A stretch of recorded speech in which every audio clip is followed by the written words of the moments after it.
Hello dear students, how are you? Hope you are doing good.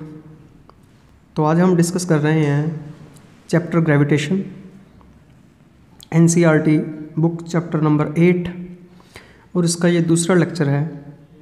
सबसे पहले तो इस चैप्टर में हम बात करते हैं आज से लगभग 2000 साल पहले कि एक साइंटिस्ट हुए, एक एस्ट्रोनॉमर प्टोलेमी। उन्होंने एक मॉडल प्रपोज किया कि जिसमें ये कहा गया कि earth is at the centre और जो सन है, स्टार्स हैं, प्लैनेट्स हैं, these all are revolving around the earth. पहले यही माना जाता था, तो काफ़ी देर तक यही थिंकिंग रही। अगर हम बात करें अराउंड 1473 टू बिटवीन 1543, ये हम बात कर रहे हैं कोपरनिकस की, निकोलस कोपरनिकस। ये एक एस्ट्रोनॉमर साइंटिस्ट हुए। तो इन्होंने एक मॉडल प्रपोज किया कि all the planets are revolving in circular orbits around fixed sun, कि sun is at the centre और प्लैनेट्स इसके अराउंड घूम रहे हैं इन द सर्कुलर ऑर्बिट्स।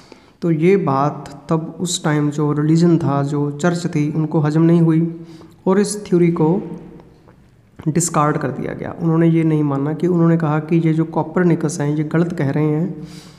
और इनके बाद एक साइंटिस्ट हुए गैलीलियो, जिन्होंने इनके काम को बहुत डिटेल में उसके ऊपर रिसर्च की और बहुत ठोक बजाकर बहुत सॉलिडिटी से ये कहा कि जो कोपरनिकस ने कहा था कि sun is at the centre and planets are revolving around it, तो वो बात बिल्कुल सही थी। तो इस बात के लिए गैलीलियो को सज़ा भी दी गई और गैलीलियो को जेल में भी जाना पड़ा और अपनी जान से भी हाथ धोना पड़ा। तो गैलीलियो ने अपना जो ऑब्जर्वेशंस थी वो टेलीस्कोप से ली थी। तो उन्होंने बहुत सारे एक्सपेरिमेंट्स किए थे गैलीलियो को इसीलिए फादर ऑफ एस्ट्रोनॉमी भी कहा जाता है। और गैलीलियो के जो एक्सपेरिमेंट्स हैं वो इसके ऊपर भी थे कि गैलीलियो ने एक हाइट से डिफरेंट मास के ऑब्जेक्ट्स को रिलीज़ किया, तो वो अर्थ के ऊपर जब पहुंचते हैं तो उनको सेम टाइम लगता है डिफरेंट वेट के ऑब्जेक्ट्स को। तो इससे उन्होंने एक्सेलरेशन ड्यू टू ग्रेविटी की एक वैल्यू भी कैलकुलेट की कि उनका एक्सेलरेशन जो है वो कांस्टेंट है। तो गैलीलियो के एक्सपेरिमेंट्स जो थे वो बहुत ज़बरदस्त थे। तो गैलीलियो ने अपनी जो बात कही वो बहुत सॉलिडिटी से कही, एक्सपेरिमेंटल प्रूफ से कही। तब तो गैलीलियो की बात को नहीं माना गया, लेकिन बाद में जो ट्रुथ है, जो सच्चाई है, वो तो सामने आती ही है। तो एक साइंटिस्ट से टिको ब्राहे, वो भी गैलीलियो के समकाली थे। जब गैलीलियो थे तभी उन्होंने भी जो ऑब्जर्वेशंस ली, जो प्लैनेट्स को ऑब्जर्व किया, स्टार्स को ऑब्जर्व किया, बट उन्होंने नेक्ड आई से ऑब्जर्व किया था। गैलीलियो की जो ऑब्जर्वेशंस थी दैट इन्वॉल्व्स टेलीस्कोप, जो टिको ब्राहे की थी वो नेक्ड आई से थी। तो टिको ब्राहे ने भी अपना सारा जो रिसर्च वर्क था वो बहुत डिटेल में उन्होंने काम किया। तो उनके काम को केपलर ने स्टडी किया। उनका जो असिस्टेंट था केपलर, ठीक है, केपलर ने उनके काम को स्टडी किया और उसके ऊपर केपलर ने प्लैनेटरी मोशन के 3 लॉज दिए, लॉज ऑफ प्लैनेटरी मोशन। ठीक है, उनको हम आज इसके बाद डिटेल में डिस्कस करेंगे। ठीक है, तो केपलर ने जो काम किया था, केपलर के बाद आए जी न्यूटन। तो न्यूटन ने गैलीलियो और केपलर के काम को बहुत डिटेल में स्टडी किया और जहाँ पर गैलीलियो ने छोड़ा था वहीं से न्यूटन ने स्टार्ट किया। और न्यूटन ने केपलर और गैलीलियो की जो ऑब्जर्वेशंस थी उसके ऊपर लॉ ऑफ ग्रेविटेशन दिया। ठीक है, लॉ ऑफ ग्रेविटेशन को सबसे पहले लेक्चर में मैं डिस्कस कर चुका हूँ। ठीक है, तो एक बार फिर करेंगे। जैसे हम सिस्टम में अभी चल रहे हैं, तो पहले केपलर लॉज को डिस्कस करेंगे और उसके बाद फिर न्यूटन लॉ ऑफ ग्रेविटेशन को डिस्कस करेंगे। ठीक है, तो let us start with Kepler's laws. जो केपलर का फर्स्ट लॉ है उसको कहते हैं लॉ ऑफ ऑर्बिट्स। कि इसमें यह बताया गया है कि ऑल प्लैनेट्स मूव इन एलिप्टिकल ऑर्बिट्स। जैसे कोपरनिकस ने कहा था कि जो प्लैनेट्स हैं वो सर्कुलर ऑर्बिट में रिवॉल्व कर रहे हैं। तो केपलर ने जो टिको ब्राहे की ऑब्जर्वेशंस थी और गैलीलियो का जो रिसर्च वर्क था उसके ऊपर जो एक रिजल्ट दिया कि all planets move in elliptical orbit, कि वो अंडाकार पाथ है, ठीक है, where sun is situated at the one of the foci of ellipse, कि एक फोकी के ऊपर जो सन है वो प्लेस्ड है, ठीक है, फिक्स्ड है।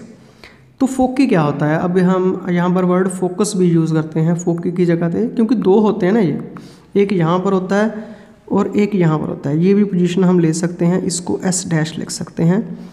चलो कन्फ्यूज़ ना हो जाओ कहीं कि दो सन हो गए, इसीलिए मैंने इसको मेंशन नहीं किया था। और प्लैनेट इसके अराउंड एलिप्टिकल पाथ में रिवॉल्व कर रहा है। तो अब एलिप्स क्या होता है, अंडाकार पाथ क्या है ये देखो, अगर हम एक फिक्स्ड रेडियस लेते हैं और उसको उसके अराउंड एक आर्क ड्रॉ करते हैं या सर्कल ड्रॉ करते हैं, तो ऑल रेडियस आर इक्वल, ठीक है। तो अब एलिप्स क्या होता है, इसको समझने के लिए कि हमने ये दो कील लगा दिए थे जैसे, ठीक है, दो कील ठोक दिए और एक थ्रेड ले लिया ऐसे करके कि थ्रेड की लंबाई इन दोनों जो पॉइंट्स हैं ये इसमें जो डिस्टेंस है उससे ज़्यादा है। तो मान लो हमने यहाँ पर एक थ्रेड ले लिया, तो एक थ्रेड ऐसे है, यहाँ पर एक पेंसिल है और एक थ्रेड ऐसे जा रहा है, ठीक है। तो इस पेंसिल को अगर हम घुमाते हैं थ्रेड को खींचकर,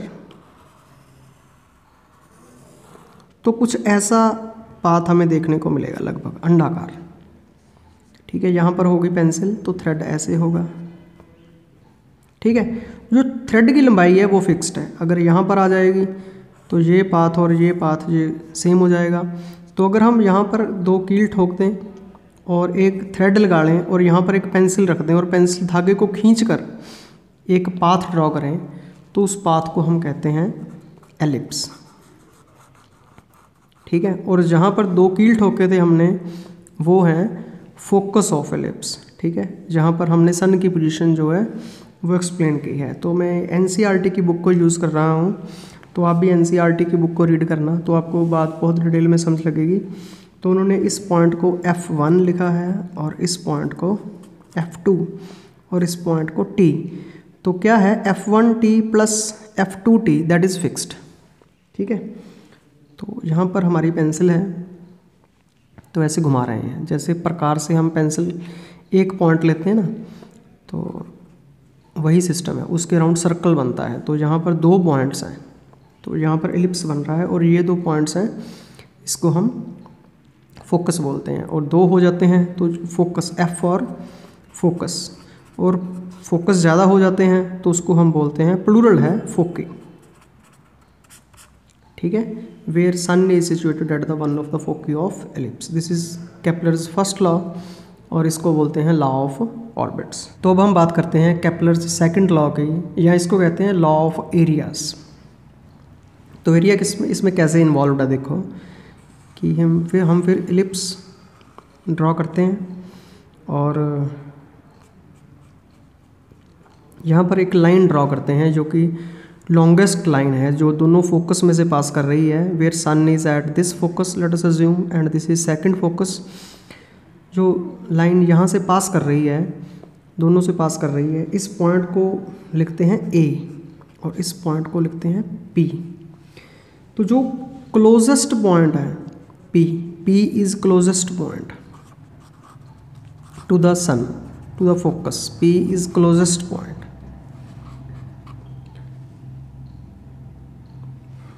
टू सन, टू फोकस जहाँ पर सन प्लेस्ड है। तो P को हम बोलते हैं perihelion, P is for perihelion and A is farthest point, A सबसे दूर है, A इज फारदेस्ट पॉइंट। तो A को बोलते हैं यहाँ पर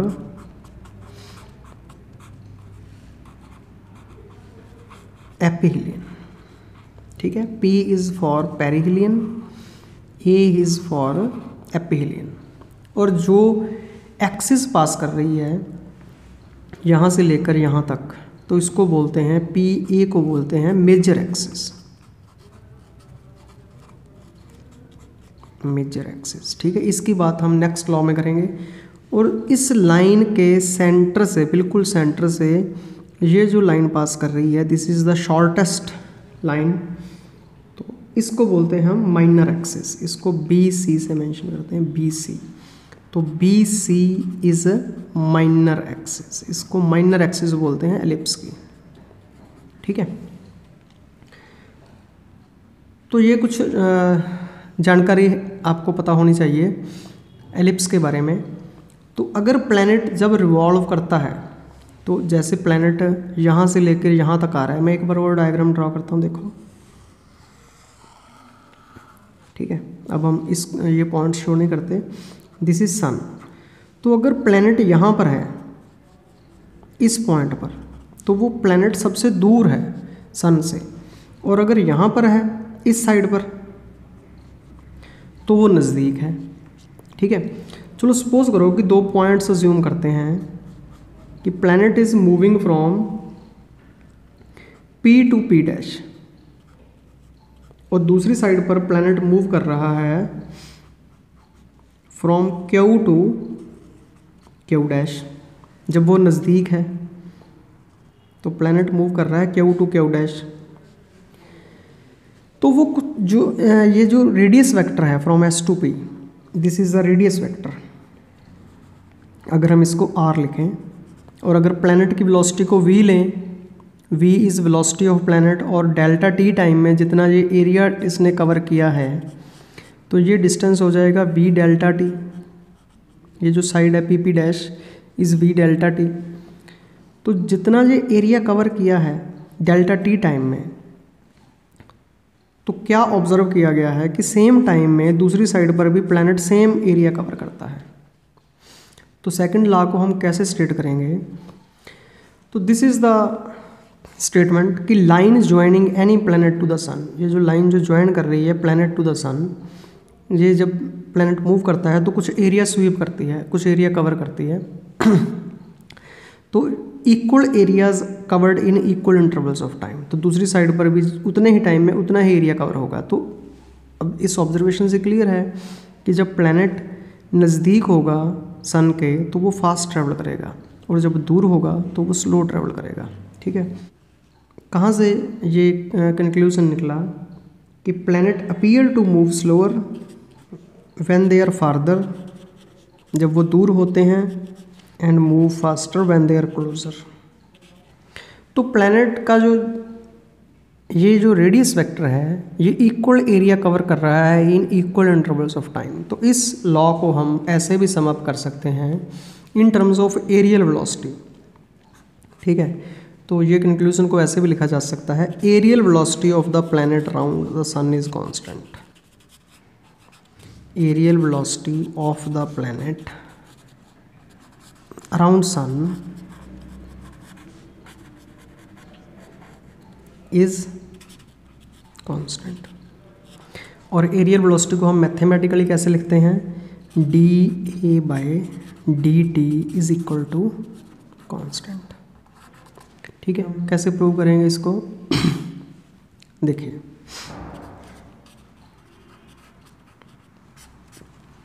तो इसके प्रूफ के लिए हम एक एंगुलर मोमेंटम का कॉन्सेप्ट यूज़ करते हैं।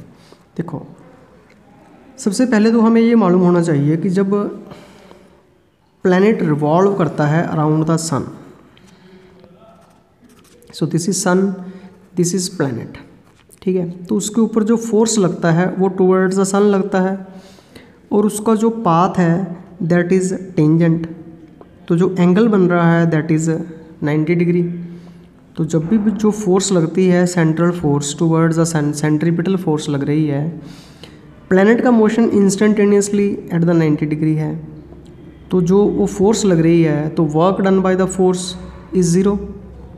ठीक है, तो ये सेंट्रल फोर्स है, तो उसके ऊपर टॉर्क कितना लगेगा? तो टॉर्क होता है force multiplied by perpendicular distance. Torque is equal to R cross F, तो टॉर्क भी ज़ीरो लगेगा। ठीक है, तो अगर टॉर्क ज़ीरो लग रहा है तो एंगुलर मोमेंटम कांस्टेंट होगा। तो मैं फिर डायग्राम ड्रॉ कर रहा हूँ एक बार।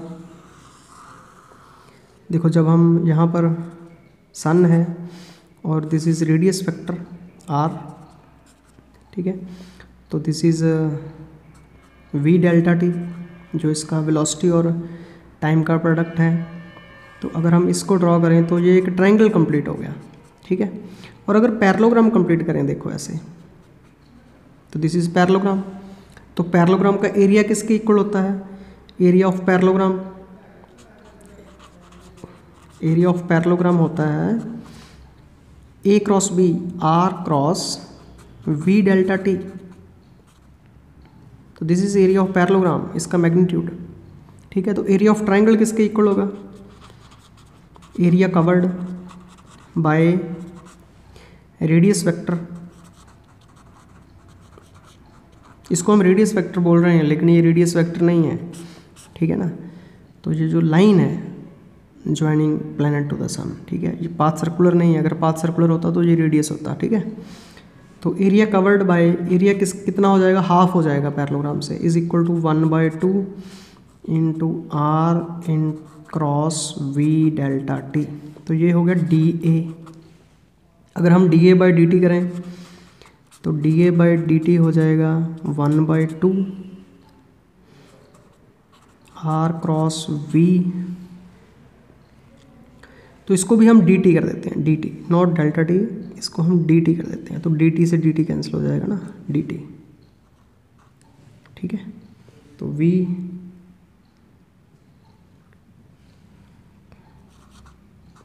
D T divided by D T, तो डी टी से डी टी कैंसिल हो जाएगा। और इसको हम m से मल्टीप्लाई कर देते हैं, m से डिवाइड कर देते हैं, तो ये बन जाएगा r cross M we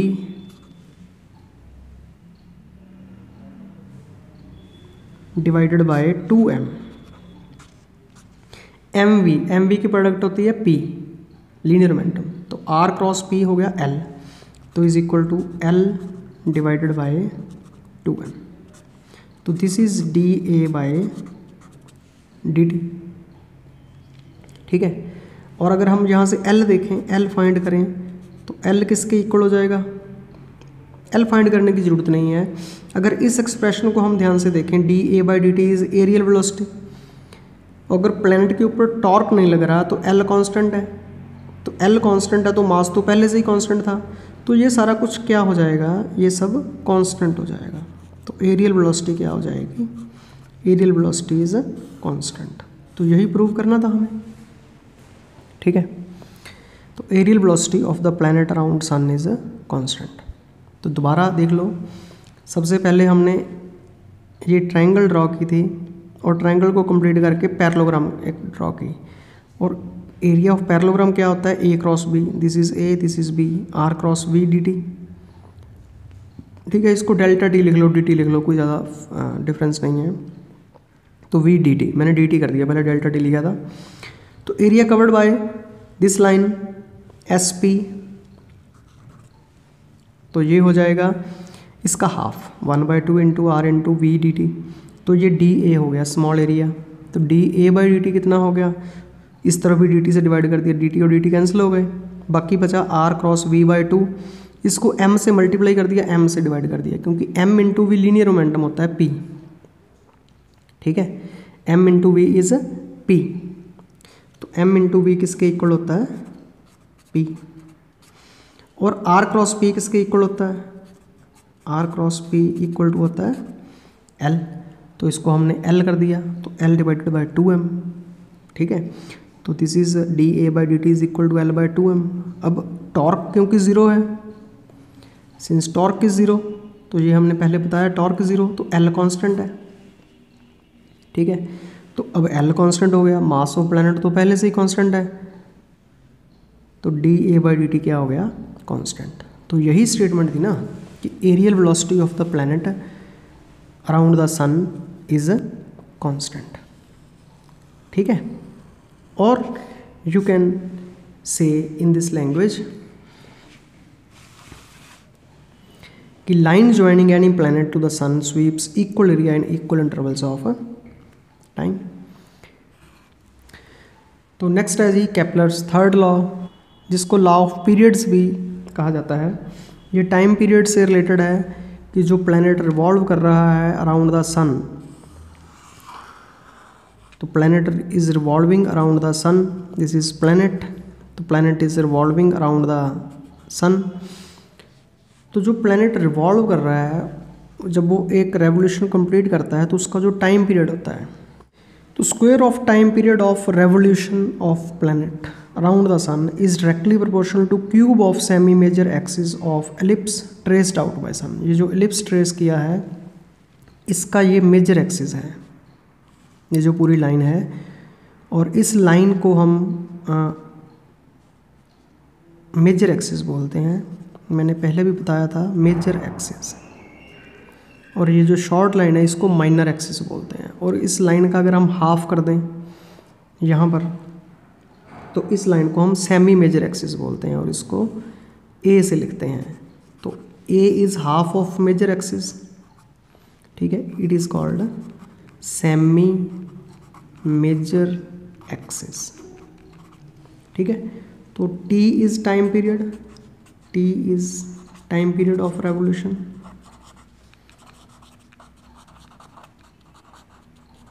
so T का स्क्वायर किसके प्रोपोर्शनल हो गया, ए के क्यूब के। This is the law mathematically. तो ये लॉ कैसे बना, तो उन्होंने क्या किया, ये जो प्लैनेट है वो रिवॉल्व कर रहे हैं, उनकी रेवोल्यूशन को स्टडी किया कि वो कितना टाइम लगता है, ठीक है, और उनके डिस्टेंस को कैलकुलेट करके फिर इस रिज़ल्ट पर पहुँचे जो मिस्टर केपलर हैं। उन्होंने रिजल्ट दिया कि square of time period of revolution of planet around the sun is directly proportional to cube of semi major axis. आपकी एनसीईआरटी की बुक में एक डेटा दिया गया है जिसमें ए की वैल्यू गिवन है for all planets from Mercury to Pluto, और टी की वैल्यू गिवन है, ठीक है। तो इसको भी हम प्रूव कर सकते हैं, लेकिन हम इसका प्रूफ जो है वो न्यूटन लॉ ऑफ ग्रेविटेशन के बेस्ड करेंगे। जब हम न्यूटन लॉ ऑफ ग्रेविटेशन को डिस्कस करेंगे तो this law is very very important. तो आई होप कि आपको तीनों लॉज हैं केपलर के वो समझ आ गए होंगे। तो आज के लेक्चर में बस इतना ही। तो आई होप कि आप इनको एनसीईआरटी की बुक से स्टडी करोगे, ठीक है, और जानकारी के लिए। So all the best, have a nice day.